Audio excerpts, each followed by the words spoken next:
All right, good morning, ladies and gentlemen. My name is Mark Butcher. I'm one of the wilderness travel tour leaders in Zimbabwe. I'm an ex-Department of National Parks and Wildlife Ranger, and I'm really excited to be talking you through the trips that Wilderness Travel have put together for us. I'm talking about two trips today. There's the Wild Zimbabwe trip and the Great Elephant Migration itinerary. Both of them are kind of similar, but they are different. And I'll start off by going through the Wild Zimbabwe trip. It's a really exciting trip. In my opinion, it highlights some of the best features we have in northwestern Zimbabwe, which is around Victoria Falls, Hwange National Park, Zambezi National Park on the banks of the Zambezi River. The Great Elephant Migration trip is different in that it takes in Chobe National Park and Botswana, and also goes down to a remote camp of ours way down the far south of Hwange, the Jozibanini Camp. Let me move on at this stage here. Okay, that's obviously myself. I'm one of the Wilderness Travel tour leaders, and then below me in the picture there's Seeps, a great friend and a great colleague. He actually got Zimbabwe Guide of the Year, Professional Guide of the Year award last year, which is a fine attribute to the work that he's done in not only being a great guide, but in training the young guides that are part of our organization. John Lang on the right over there, based up at Zambezi Sands, but he's a professional guide, very, very well known for his knowledge, and just a great fun guy to be with as well. Okay, so I'm going to start off with the Wild Zimbabwe trip. And the Wilderness Travel guys have put this trip together as being, it really is a great safari, spectacular lodges, spectacular places, and doing lots of fun and interesting things. You'll start off by arriving in Victoria Falls, and obviously Victoria Falls is on everybody's bucket list if you come to this part of the world. One of the great falls of the world, about a mile wide, and its highest point nearly 300 feet high. But when we go to Victoria Falls, we do it differently. We don't stay in the hotels in town or any of the multinational hotels. We stay at Gorges Lodge. Gorges Lodge is about a half-hour drive out of town, half hour from the airport, and it's built on community land. And when we built this lodge back in the 1990s, it was one of the first, and it still is today, one of the biggest tourism developments on community land. So for the past nearly 30 years now, the local communities have been our landlords, receiving royalties and dividends from the lodge. And of course, our staff walk home after work every day, and the ladies that work in our lodge obviously can be with their kids, and this is a fantastic dynamic for them. But Gorges Lodge, as you can see, is all about the views. Huge, fantastic views, 1,000 feet down into the Batoka Gorge below you, and a view that spans several kilometers. That's the interior of the guest accommodation rooms, nice and comfortable, modern, well appointed, and then these fantastic views off of your deck. It really is a spectacular part of our country. But in this part of Africa, on community land here, we don't have any lions and elephants, but we have absolutely incredible raptors, birds of prey. Even for the non-bird watchers, these Barrows eagles, Lanner falcons, all kinds of things are an absolute joy to watch. And that's what we'll be doing on your first evening here, is going for a walk around the edge of the gorge there, that both the Diba Gorge and the Batoka Gorge, and we'll be doing some viewing of these fantastic raptors. In the evening, we've got a traditional dance show, and these guys come up from the villages nearby and put on a show for us in the evenings. It's real interactive and good fun. These are not paid dancers or anything like that. Next morning, we're off into the falls themselves, okay? Victoria Falls, I spoke about them earlier, but they're on everybody's bucket list. Absolutely spectacular. And part of what we'll do is a 2 to 3 hour guided tour of the fall through the rainforest, looking at the different parts of the falls from the Western Cataract all the way down the main falls, which you can see here, through to Danger Point at the far end, where the bridge is the railway bridge that goes across to Zambia. You can see it built back in about 1904. In fact, it's not quite correct, 1906. Our day here, we wrap it up with high tea at the Victoria Falls Hotel. This is the old colonial hotel that's been an icon in this part of the world for nearly 100 years. And once we finished our high tea, we take a short stroll up to the Victoria Falls railway station. And there we board the Stamela Star. Okay, this is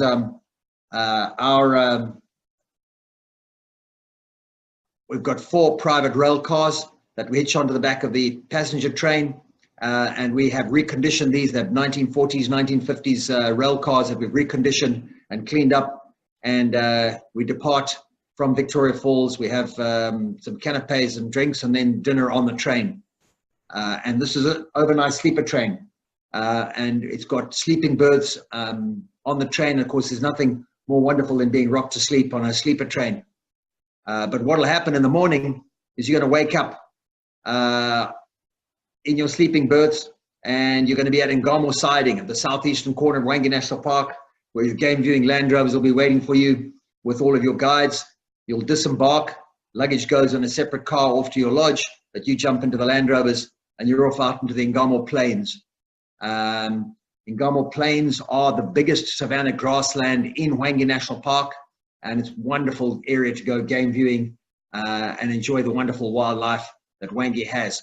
But more importantly, in a almost exclusive setting. We're not thronged with huge crowds that have become a plague in so many of Africa's great parks these days. Once we finish off our game drive, we're going to arrive at Camelthorn Lodge. Again, this is a lodge built on community land. Very, very proud of what we've managed to do with immersing ourselves and embedding our lodges in our local communities.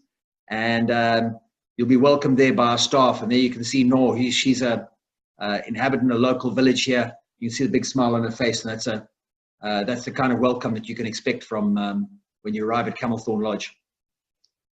The guest accommodation units here we call forest villas. They're built from stone, tucked into this beautiful forest here that's on the edge of the Ngamo Plains. And part of the reason that they are built as they are is because the local communities didn't want us to build a tented camp. They didn't want some ephemeral camp that might not be there for long. They wanted us to build a permanent lodge that would be there, in their words, for their children's children. And of course, that's the interior of the accommodation unit, well appointed and comfy. And believe me, during the cool nights that you can get in Hwange during the middle of the year, that fireplace makes that bedroom nice and cozy. All right, next morning it's up early and off we go into Hwange National Park. Okay, for a full day of game viewing in the park, centered around the Ngamo Plains area there. Wonderful predators, not just the lions, of course. We've got a pack of painted dog, wild dog, that are resident in the area. They actually den not far from Camelthorn Lodge, just a short mile away. And that's the alpha male. You can see he's got the distinctive scar on his hind leg there. We call him Nobby. And this is a picture I took last year when they were hunting hard and fetching meat to stuff to take back to the den nearby.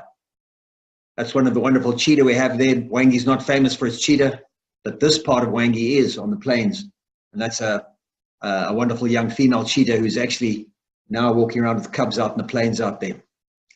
But of course, one of the most fun things we do in Zimbabwe is, especially in our national parks, is our professional guides are licensed to walk in the park with rifles, and your game drives also include walks. And these walks are with experienced professionals. Your tour leaders on these groups have all got 10, 20, and in my case, 30 years of experience in Hwange National Park, walking with on foot. And it's just an incredible way to enjoy the wildlife in Hwange. So it's not just bouncing around in Land Rovers all day long. All right, the next day, one of our favorite things to do is we head off to our nearby villages. And that's Barbara right there from Wilderness Travel. She's one of the ladies that we work with. And that morning, she was walking to school with the kids. And this is a great way to break down the barriers, just get friendly with the kids. That's with some of the high school boys and girls. And what a great way to stretch your legs in the morning without having in a completely safe environment. And there's Barbara Banks. We have part of what we do is to go into the classrooms and we have class interactions. And this is something that's not disturbing the kids' schooling, but the headmasters and the teachers at the schools encourage us to bring our guests to the schools as part of the learning process for these kids. One of our national languages in Zimbabwe is English. And of course, this is a great chance for these kids to practice their English so that when they get up to high school, they've got a fighting chance of passing their exams, you know. Usually what we do after we leave Ngamo school is we go back to the park and we'll give you a nice bush lunch under the trees there near a pan called Stoffy's Pan there. And there's Noor and David serving cool drinks and lunch next to the pan with the elephants as your backdrop. But what we do after lunch now is we get into our purpose-built photography blind. We call it a look-up blind. It's a steel reinforced shipping container that we buried in close to the edge of the water. And what we did was we piped water into it. So we've got a little flush loo in there, and we've got a hand basin where you can wash your hands. So you can spend a lot of time in there without being uncomfortable. But what's very, very cool, of course, is that you're right up close with these animals and look at the photography options that you get, and not just the elephant. You can see in the background there, hippo and buffalo and all kinds of things. But what a great photograph that is, isn't it? And all of you should be taking photographs like that home with you. All right, the next day we joined on the Elephant Express. And this is Elephant Express is our purpose-built rail car that runs up the railway line, running north from the southeast part of the park up towards Det. Wonderful way to travel across Hwange Park. This is the old Cape Cairo railway line that kind of came through this area when it was laid down in this area in about 1904. And trundles along the railway track at about 20 miles an hour. And what a wonderful way to travel across Hwange Park. It's roomy, spacious, comfortable, you can walk around. And everybody loves to drive the Elephant Express. You can see both kids and adults. And of course, you've got to beware of the elephant. And you can see along the railway line, there's all kinds of wildlife. We never know what we're going to see. The railway line has been here, like I said, since 1904. The park actually was only declared in 1928. So all of the wildlife in this part of the world is used to the railway track. And we just trundle along slowly. And when we see something interesting, we stop and take some photos. Our journey takes us up north to Dete, a small railway town, and then we disembark there from the Elephant Express onto our game viewing vehicles, the Land Rovers again, and off we go to Nehimba Camp. And Nehimba Camp's one of my favorites. It's up in the northern part of Hwange. This photograph is a late dry season picture. You can see the waterhole in the foreground. And the lodge is built in a half circle around the waterhole. Completely different to the lodges that we've visited to this point. That's what's cool about this trip that the folks at Wilderness Travel have designed for you. That knot of elephants up in the top center of the picture there by the main lodge tells you what's going on here. And Hwange's elephants, of course, love nice clean water, and they're not concerned at all about drinking out of swimming pools. And on the right there, you can see the founders of Wilderness Travel. That's Bill and Barbara Abbott. They were there a few years ago and absolutely loved this lodge too. This picture here is a late dry season picture, but it tells a story as well.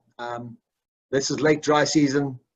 You can see the yellow evening light there. It's probably about 5 o'clock, 5:30 in the evening. And the elephants have actually drunk the swimming pool dry.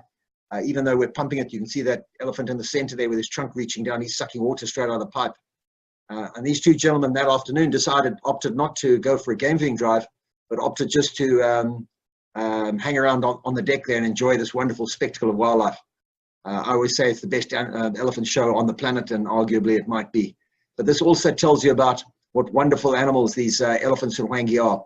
These are wild elephants, and those are bulls in the foreground, wild elephant bulls, and they're just coming there for their water.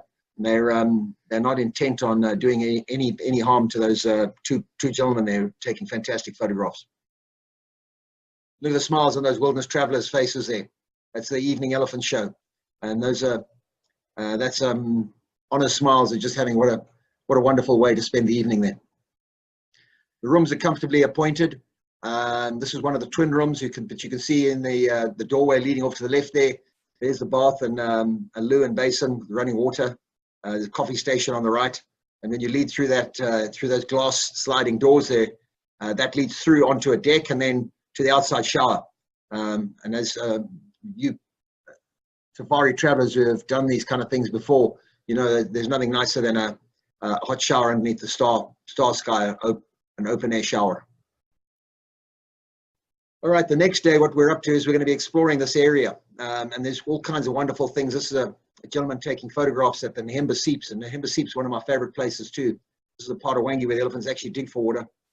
Lots of minerals, lots of salts there, and also a lot of the very, very oldest animals in Hwange come here. It's obviously an ancient drinking ground. You can see this bull's been splashing himself with some of the white salts that they dig out of the ground there. And of course, sunsets there are stunning. You're sitting down low in a bowl-shaped depression, and as the elephants are walking over the edge, everybody gets a photograph like that. And what a wonderful screensaver that makes when you come home, you know. All right, one of the other really dramatic things that goes on at Nehimba, and as stark as that image is our lions there are elephant hunters. And you can see the younger lions in the foreground, but in the background there is a huge lioness we called Horse, simply because she was as big as a horse.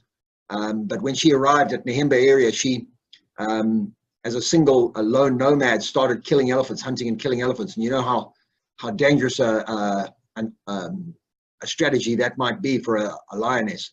But as she built up her skills, she so built up a pride around her. And this magnificent predator has now built up a pride of 11 lions and lionesses around her. And they routinely are hunting elephant, particularly in the dry season around Nehimba. But it's not just about the predators and the elephants. There's a fantastic species diversity throughout Hwange, but in particular at Nehimba, magnificent sable antelope. This is not a species that you see in a lot of the other parks in South Africa or East Africa. And of course, one of my favorites, roan antelope. You don't see them much, but aren't they gorgeous? Very, very beautiful. All right, the next day, we're off on our tour again, and we embark on a light aircraft from an airstrip called Giraffe Springs, and we fly north. And what we do here is the passengers travel north by air, and we load the heavier luggage onto vehicles, and the vehicle follows along behind and meets them at their destination. When we arrive here, we arrive at Victoria Falls, and we go to a camp that's on the banks of the Zambezi River. It's called Zambezi Sands, and it's inside Zambezi National Park. Zambezi National Park is a separate national park from Hwange, but it's all part of the same ecosystem. And that's one of the guest accommodation units there. There's a bedroom, lounge, a bathroom inside. There's also an outside shower and outside loo. Lovely splash pool there and a deck on the banks of the Zambezi River. The big thing that we're going to do here, of course, water-based activities. We've got game drives and game walks, but a little cruise on the Zambezi River there with sunset cruise on our purpose-built Nehimba pontoon boat is great fun. And then, of course, my favorite activity at Zambezi Sands is to get out on the Zambezi River, and you can see all the different channels there. You can see the canoes down below. We love to go canoeing on the Zambezi. There's smiles on those wilderness travelers' faces there.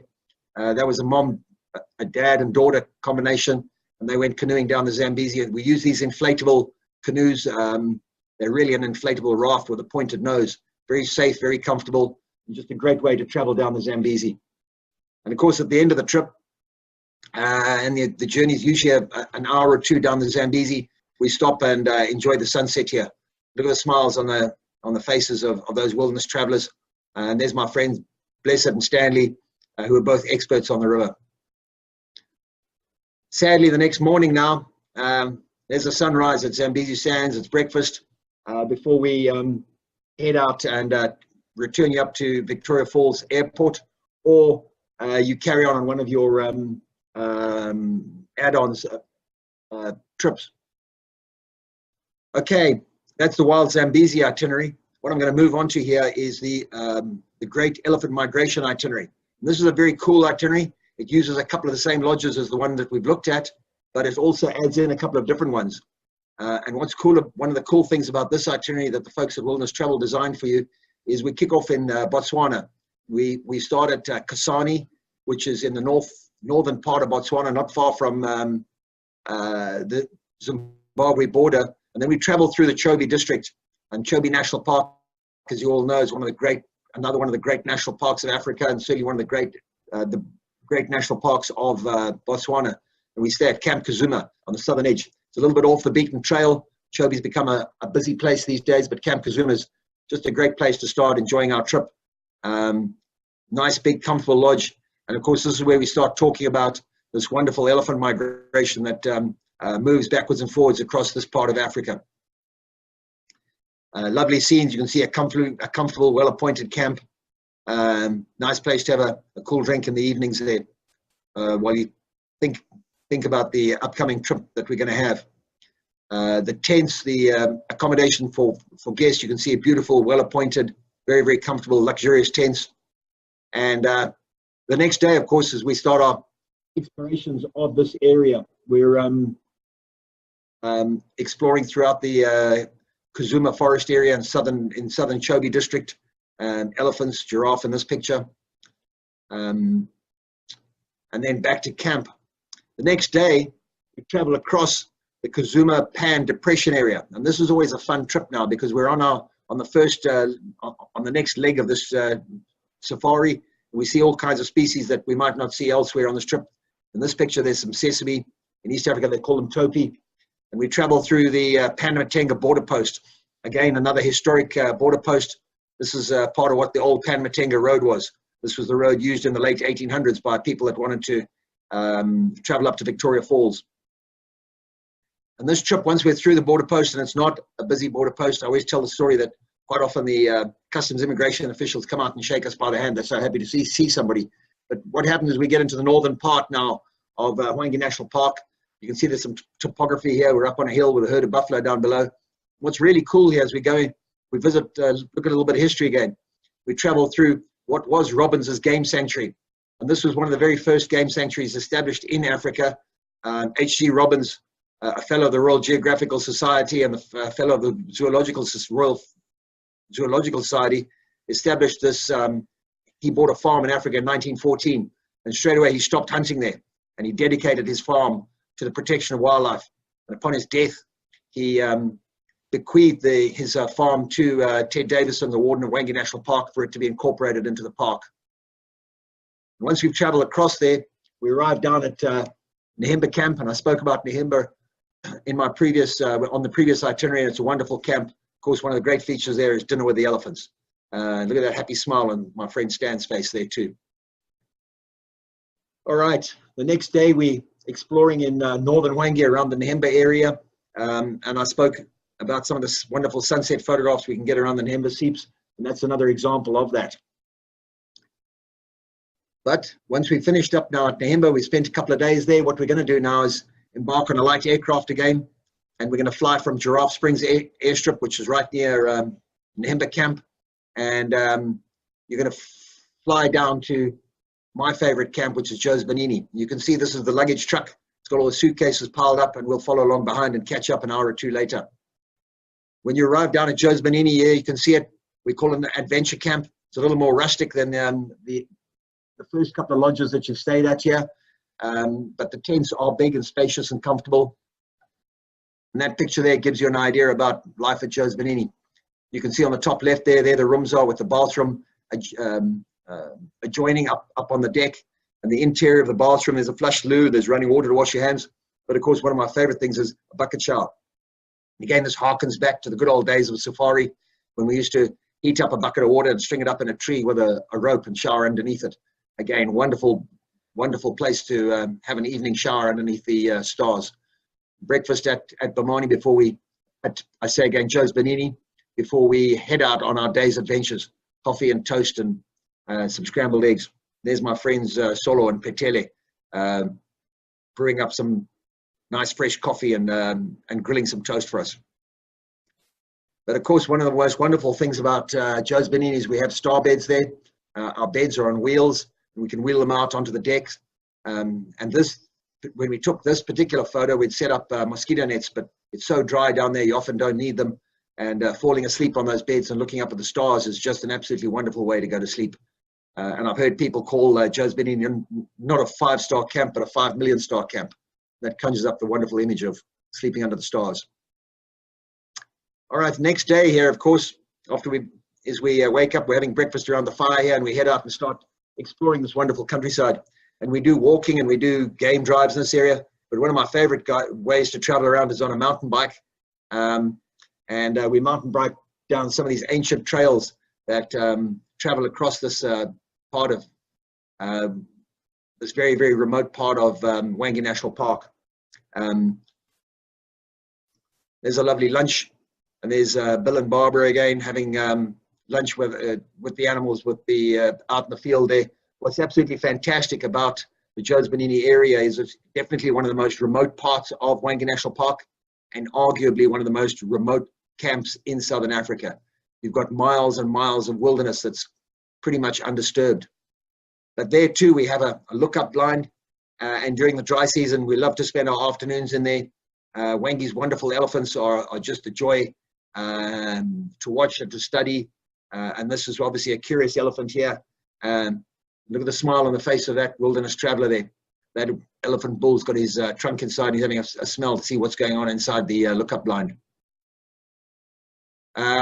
Here's a photograph. Here's another wilderness traveler, gets a wonderful picture here. She's taking photography, and not only the bull elephants, but the breeding herds that come in to drink here, and nothing cuter than an elephant calf. Next for some lovely pictures. And I love these images. These are some images taken by Janae. She's a 10-time wilderness traveler. And look how much fun that elephant bull's having there. I mean, that elephant calf, excuse me. Wonderful pictures. And all of you that come down there and are taking photographs from the lookup line will be able to take home pictures not unlike this one. One of the things we do when we are at Jozibanini Camp is that we also go up and we visit one of the schools that are nearby. There's a village that's about an hour and a half drive from Jozibanini, and it's at a place called Gibikegu. And the school there is St. Joseph's School. And this is a a long way off the beaten path. And certainly they do not see a lot of tourism in this area. And what happened on this particular day last year when we visited St. Joseph's School is they presented our guests with some chickens. And our guests generously donated the chickens back for those young girls there to start a chicken project. Great day we had at the school there. We took some soccer balls as well and some net balls for the girls. And everybody had a fun day there playing with the soccer balls that up until then they had never been able to enjoy. But sadly, again, day 9 now, we have to depart from Jozibanini, and we're going to board a light aircraft, fly out of Labuti airstrip, which is just a short distance from Jozibanini Camp. We fly up to Victoria Falls. What happens is you'll, on this departure, is you'll land at Victoria Falls Airport, where you'll be met by our team who will take you actually into the falls. And of course, this is one of the highlights of this trip, is to go into the Victoria Falls rainforest. It's an absolutely wonderful spectacle, 1 mile wide and 330 feet high. It's the biggest curtain of falling water anywhere on our planet. And one of the optional tours that you can add on is what they call a flight of angels in a helicopter, a great way to get some pictures. Once we finished up at the falls, we take a short drive out of town, about an hour's drive from Victoria Falls. We go to Zambezi Sands River Camp, and I spoke about Zambezi Sands previously on the previous departure. And it's in Zambezi National Park, which essentially is a separate national park from Hwange, where we've come from, but it's all part of the same ecosystem. And this is part of the theme that we'll be talking about on this trip, is how the elephants are moving between all these different national parks, both within Zimbabwe, but also Botswana, and even sometimes up to Namibia. And of course, one of my favorite things there is the canoeing. And this is a lovely image here with my friend Blessed, guiding some guests in one of the quiet channels in the Sansimba Islands to go and look at elephants, this time from within our canoes. Great fun and just a wonderful experience, something to take home with you. And of course, after you've had an evening on the Zambezi River canoeing, nothing better than we can organize Sally there for you to give you a wonderful spa and a massage. And what a calming and absolutely beautiful setting to take a spa on a sandbank next to the Zambezi River. All right, but next morning, sadly, again, we have to say goodbye to you after breakfast, and we'll transport you up to Victoria Falls Airport, where you'll board your aircraft to leave, or carry on one of the other legs that you might add on to this wonderful trip. But before we say goodbye to you this morning, I want to tell you a little bit about some of the programs that are enabled by your travels with us. and it's a very strong theme. It's both the ethos of everything we do in Zimbabwe and the ethos of the folks at Wilderness Travel is engaging sustainable ecotourism with both communities and wildlife. And this is a picture I took a number of years ago when we were building Camelthorn Lodge. And what happened there is all of the community leaders and the chief insisted that we didn't want to have a tented camp. We wanted a lodge, a permanent lodge built with stone, and that would be there for our children's children was the term he used. And that picture there, that particular day, we had over 80 people, young men and women, working, building this tourism development. And what was a very sad but interesting revelation was that nearly 60 of them, over 60 of them, were working for the first time in their lives. And you can imagine the mood of young fathers and young mothers taking money home for the first time to their families. And of course, those are the people today working at our lodge, and those are the people that you'll be engaging with out there, changing lives. Fantastic stuff.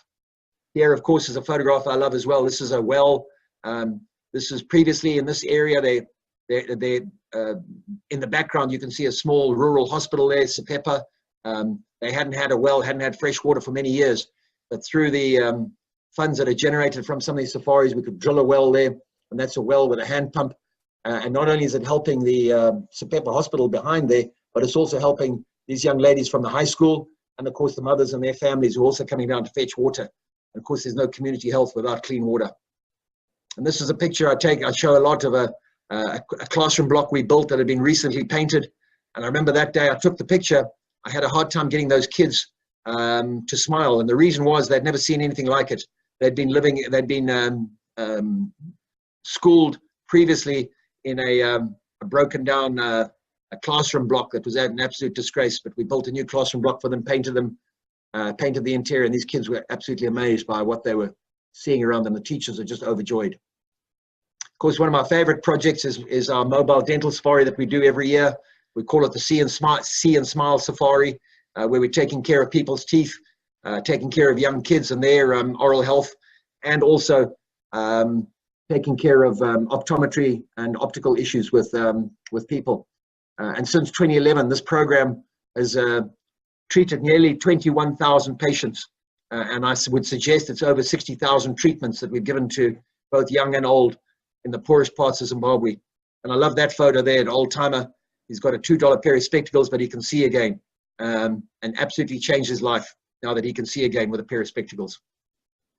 Very close to my heart as well is in our part of Africa. Our kids don't get school meals. So through the programs that we can run in conjunction with Wilderness Travel is our school feeding programs. And here this particular day, I took this photo. We've got the grade ones at Ngamo School there, and we've got our guests giving a hand, washing the kids' plates before we serve the meals. With the smiles on those kids' faces. Same thing. Just a simple meal of beans, and we call it sadza, same as polenta or grits. And those kids, that's one of the best meals they have that day. In 2016, we served over 412,000 school meals, to give an idea of what we've been doing.